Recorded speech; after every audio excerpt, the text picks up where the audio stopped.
আসসালামু আলাইকুম।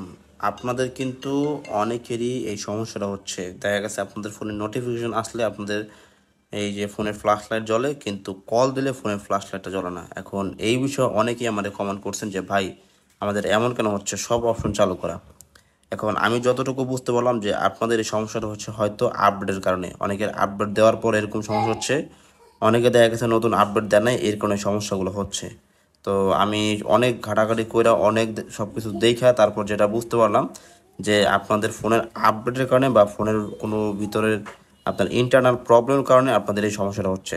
দেখা গেছে আপনাদের ফোনের সকল অপশন চালু থাকার পরেও কিন্তু আপনাদের ফোনের কল আসলে ফ্ল্যাশ লাইট জ্বলে না, শুধুমাত্র এসএমএস আসলে ফ্ল্যাশ লাইট জ্বলে। তো যদি কারো ফোনে আপডেট আসে থাকে তাহলে আপনারা সেই আপডেটটা দিয়ে দেন, আর যদি কারো ফোনে আপডেট দেওয়ার পর এই সমস্যাটা হয়ে থাকে তাহলে আপনারা পরবর্তী আপডেটের জন্য অপেক্ষা করেন। আবার দেখা গেছে এটা কিন্তু আপনার ফোনের ইন্টারনাল, মানে অর্থাৎ ভিতরে কোনো সমস্যা হওয়ার কারণে এরকম হইতে পারে।